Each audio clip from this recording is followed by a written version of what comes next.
అయ్యా ఫ్యాక్టరీ ఓనర్లు వచ్చారు, మిమ్మల్ని కలవాలంట.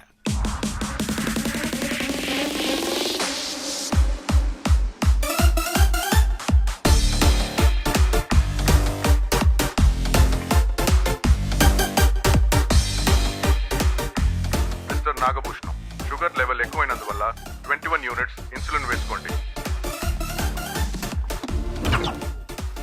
2 ఇడ్లీలు, 1 మినపగారె, 1 పెసరట్టు మీరు తినాలి.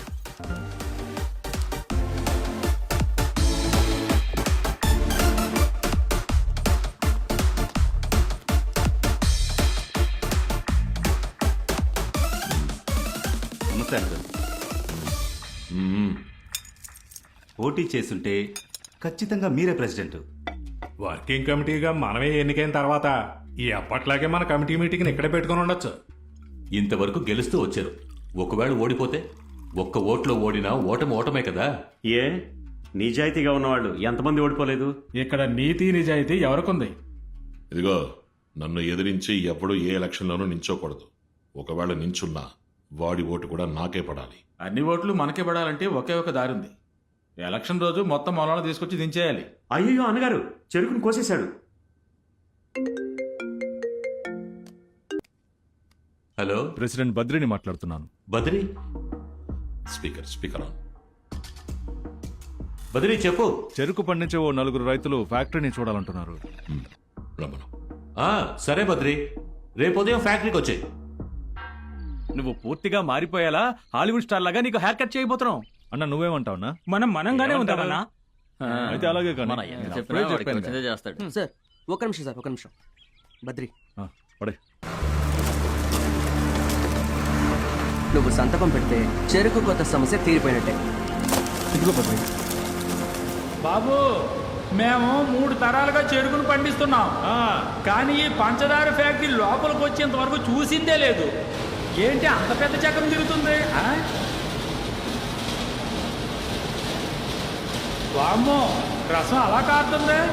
మా ఊరు రైతులందరినీ తీసుకొచ్చి చూపించాలి. చూపించేద్దాం. అక్కడ పొగ వస్తుంది కదా. అవును, ఆ ట్యాంక్ లోనే చెరుకు రసం నుంచి కరెంటు తీస్తారు. ఓహో, ఆ కరెంటుతోనే ఈ ఫ్యాక్టరీ మొత్తం నడుస్తోంది. ఏంటి చెరుకు నుంచి కరెంటా? అవునన్నా. బాబు ఇవన్నీ తెలిసే చెప్తున్నావా? అరే అవునన్నా, ఇందులో చెరుకు రసం మరుగుతోంది. అందులోంచి వచ్చే ఉష్ణాన్ని వీళ్ళు కరెంటుగా మార్చి ఈ ఫ్యాక్టరీ మొత్తానికి ఉపయోగిస్తున్నారు. మనం పండించే చెరుకుని చక్కెరగా మార్చేటప్పుడు బోల్డ్ అన్ని ఉప ఉత్పత్తులు వస్తాయి. అక్కడ కనిపిస్తుందే చెరుకు పిప్పి. ఆ పిప్పి తిన్నగా పేపర్ మిల్క్ వెళ్తోంది. దాంతోనే పేపర్ తయారు చేస్తున్నారు. ఓహో, బద్రి, ఆ బావ ఆ పేపర్ మిల్లోనే వాచ్మెన్ గా పనిచేస్తున్నాడు. సరే, ఏ రోజు ఈ విషయం చెప్పనే లేదే. అతనికి తెలిసిందే కదా చెప్పడానికి. ఏం బాబు, తెలీదా లేక తెలియనివ్వకుండా జాగ్రత్తలు పడుతున్నారా? సూటిగా అడిగావు. సూటిగా అడిగింది చెప్పుతో కొట్టినట్టుగా సూటిగా అడిగావు. మన చెరుకు రసం నుంచి తీసిన చక్కెర మాత్రం తుప్పు రంగులో ఉంది.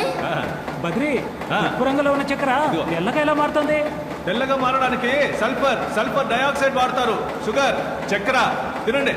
క్యాన్ లెవెలర్లో బ్లేడ్ మార్చారా? ఓవర్. బాయిలర్ టెంపరేచర్ చెక్ చేయండి. అక్కడ చెరుకు రసం మరుగుతోంది, ఇక్కడ చక్కెర పాకంగా మారుతోంది. నమస్కారం ఓనర్ గారు. ఏంటి బద్రి, ఊరు జనానికి ఒకే రోజు అన్ని విషయాలు నేర్పించేసేలా ఉన్నావే? మీరు అనుకునేలా కాదండి. ఇంకెలా? మీరెలా కష్టపడి చెరుకుని పిప్పి చేసిన తర్వాత దాన్ని మరిగించి దాని నుంచి చక్కెర తయారు చేస్తారో వీళ్ళకి తెలియదు. వీళ్ళెలా ఏమీ తెలియకుండా పిప్పిగా మిగిలిపోయారో మీకు తెలియదు. ఒకరినొకరు తెలుసుకోవాలి కదా, అప్పుడే కదా కరెక్ట్ గా ఉంటుంది. నీకు తెలియదంటే ఏది లేదు. వెళ్ళండి చూడండి. బద్రి, చెరుకు ఫ్యాక్టరీ అంటే ఒకటే కంపు కొడుతుంది. ఇదేంటి బురదలా కారుతుంది? బురద ఇదా? దీన్నే మొలాసెస్ అంటారు. దీని నుంచే స్పిరిట్ తీస్తారు. ఆ స్పిరిట్ నుంచే విస్కీ, బ్రాండీ, బీర్ అని అన్ని రకాల మందులు తయారు చేస్తారు. అన్న నువ్వు మందేస్తావు కదా, అది ఎక్కడి నుంచి వస్తుందో తెలిసిందా? అయితే మరి వైన్ షాపులు మన వల్లే నడుస్తున్నాయి. అవునవును, బయలుదేరదాం. ఇంకేమైనా సందేహాలు ఉన్నాయా? ప్రభుత్వం ప్రైవేట్ వాళ్ళ చేతుల్లో ఉంది, కానీ ఫ్యాక్టరీలు ప్రభుత్వం చేతుల్లో ఉండాలి. ప్రభుత్వం ప్రజల చేతుల్లో ఉండాలి. ప్రజాస్వామ్యం అంటే ఇదే కదా. అర్థమైంది కదా? అర్థమైంది.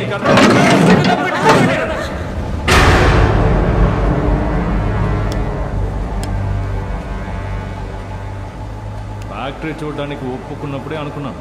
సారీ బద్రి.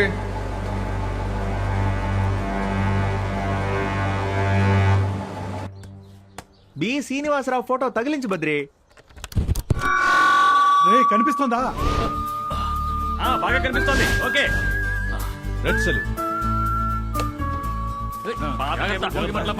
కొత్త టేబుల్ వచ్చేసింది. ఇంతవరకు ప్రెసిడెంట్ పోస్ట్ నుంచి ఆఫీస్ బేరర్ పోస్ట్ వరకు ఒక కులానికి చెందిన వాళ్లే ఉన్నారు. రైతు సంఘం అన్న పేరుతో కుల రాజకీయాలు చేశారు. ఖర్చు లెక్కల్లో నాగభూషణం సంఘ నిర్వాహకులు తరచూ విదేశాలకు వెళ్ళొచ్చినట్టుంది బద్రి. కానీ నరసింహరాజు గారు, రంగా గారు మన సంఘానికి వచ్చినప్పుడు వాళ్ళని కనీసం కలవలేదు.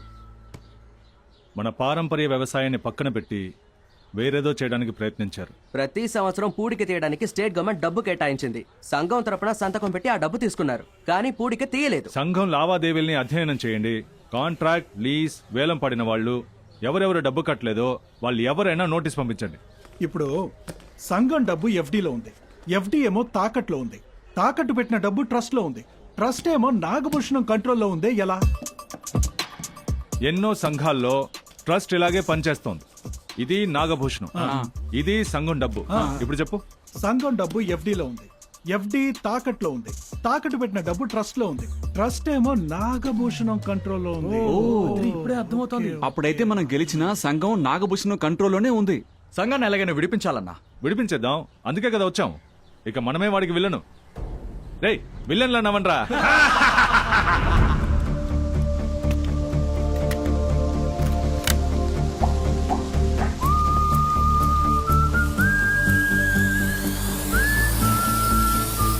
నువ్వు లేని ఈ 5-6 సంవత్సరాల్లో మన పండూరులో ఎన్నో మార్పులు జరిగాయి. ఇదే అన్న మేము చెప్పించవద్దు. ఉత్తర దక్షిణాల్లో దాదాపు 450 ఎకరాలు వృధాగా పడున్నాయి. దక్షిణ ఓ కులం, ఉత్తరం వాళ్ళు ఓ కులం.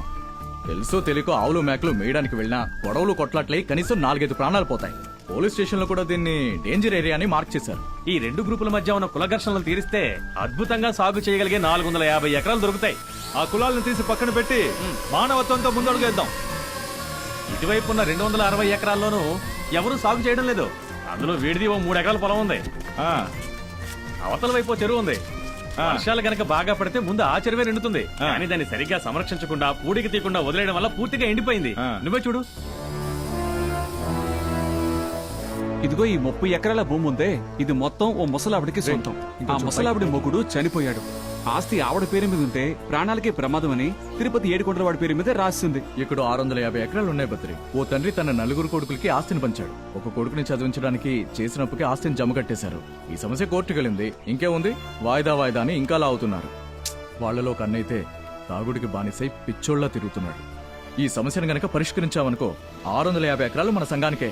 ఈ స్థలం రాజారాం, వీరబాబు, పెద్దబాలరాజు, రాఘవ్ కంట్రోల్లోనే ఉంది. సరే బెన్ని, ఆ 4 వకీల్ నోటీస్ పంపించేద్దాం. అంతే. పోరాటానికి జనాన్ని పోగు చేయండి. నమ్మకంతో మొదలు పెడదాం. మంచే జరుగుతుంది.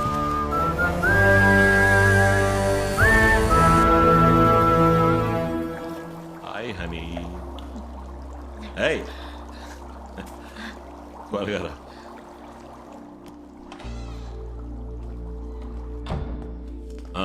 నమస్కారం అన్నగారు. నమస్కారం అన్నగారు. ఏంటి? ఆ బద్రిగాడు రేపు ఉదయం గ్రామదేవత గుడి పక్కన ఉన్న 500 ఎకరాలని సాగు చేస్తాడట. ఆ స్థలం మొత్తం మా నలుగురికి సొంతం. రైతు సంఘానికి ప్రెసిడెంట్ అంటే ఎవరి పొలంలో అయినా సాగు చేయొచ్చు అనుకుంటున్నాడా? ఇకపోతే ఆ పత్రాలన్నీ ఎవరి పేరున ఉన్నాయి? క్లియర్గా మా పేరునే ఉన్నాయి అంకుల్. అందులో 120 ఎకరాలు నావి. 80 ఎకరాలు నావండి. మా తాతల కాలం నాడు కొన్నది. మా అబ్బాయికి షుగర్ రీసెర్చ్ సెంటర్ కట్టిద్దామని ప్లాన్ చేశాను. మీరే చూడండి, పత్రాలు, అప్రూవల్. ఇది కొత్తదే, రెడ్డి గారి దగ్గర కొన్నాను. ఓ కొత్త నిట్టింగ్ ఫ్యాక్టరీ పెడదామని ఈ పత్రాలతో గవర్నమెంట్ లోన్ కూడా ఏర్పాటు చేశానండి. మీ ల్యాండ్ పత్రాలు ఎలా ఇవ్వండి? ఇవ్వండి. ఇదిగోనండి. ఏమయ్యా, జాతికి ఒక నాయకుడు, భాషకు ఒక నాయకుడు, కులానికి ఒక నాయకుడు, మతానికి ఒక నాయకుడు అంటూ వీళ్ళంతా మనతో ఉండేవాళ్ళు కదా. వాళ్ళు కార్పొరేట్ ఓనర్లై చాలా కాలం అయిందండి. వాళ్ళు లేకపోతే ఏమయ్యా, బాగా ఆవేశంగా విప్లవాత్మకంగా మాట్లాడే నాయకుడు మనకు కావాలి. ఆ బద్రికి ఎంత కావాలో అడగండి. అయ్యా, పత్రాలన్నీ వీళ్ళ పేరు మీద పక్కాగా ఉన్నాయి. పోలీస్ శాఖ మన చేతిలో ఉంది. కావాలంటే కలెక్టర్తో చెప్పి షూటింగ్ ఆర్డర్ ఇప్పిస్తాను. మామూలుగా పోలీసులు అంటేనే భయం, షూటింగ్ ఆర్డర్ అంటే ఇంకా భయపడతారుగా.